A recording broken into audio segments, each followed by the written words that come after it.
been a year since the head of the D.C. Police Union blew the whistle on how the D.C. Police Department was categorizing crime stats in the city, claiming that they were being deliberately manipulated, a claim that launched 3 separate investigations and the resignation of the police chief. As News 4 first reported on Friday, the Inspector General found the D.C. Police Department stopped checking crime reports for accuracy back in 2013. So just how accurate are the crime stats now? News 4's Paul Wagner takes a look for us. At the end of last year, D.C. police reported that violent crime here in the city was down 29%. But after 3 investigations, including one by the D.C. Police Department's Internal Affairs Division, found that those crime numbers had been manipulated, and the chief of police recommended that 13 of his officials be fired.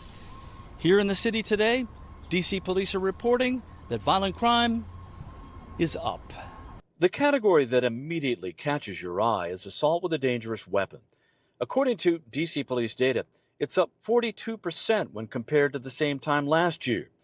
That same report shows other violent crimes like homicides and robberies are down significantly, and sex abuse cases remain flat. That means the spike in ADWs is so high that MPD says violent crime is now up 2%, but overall crime is down 20%. I think the reason for that is that the number one category of crime that the department was manipulating over this time frame was ADWs. They were classifying those as felony assaults, they were classifying them as misdemeanors, they were classifying them in other areas that wouldn't be reported to the UCR or to the DC crime reporting system in order to avoid having to properly report that crime was going up. In a statement to News 4, Interim Chief of Police Jeffrey Carroll says crime has been steadily declining since the summer of 2023, but assault with a dangerous weapon is up. Chief Carroll says, and we are taking a comprehensive approach to address this trend. Part of that work includes strengthening our internal practices. In addition to the crime classification, virtual training completed by all MPD members in March, we are developing in-person, in-service training on crime classification to ensure every member is confident and consistent in applying the D.C. Code. Chief Carroll also says a significant percentage of domestic violence cases are classified as ADW, which he says continues to be a serious challenge in our community.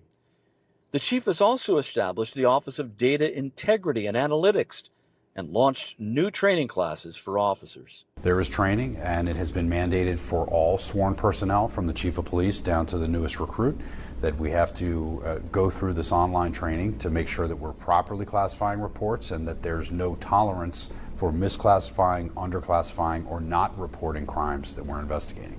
D.C. Police Union President Greg Pemberton blew the whistle on crime reporting last July, calling the decrease in violent crime D.C. police were reporting as, quote, preposterous.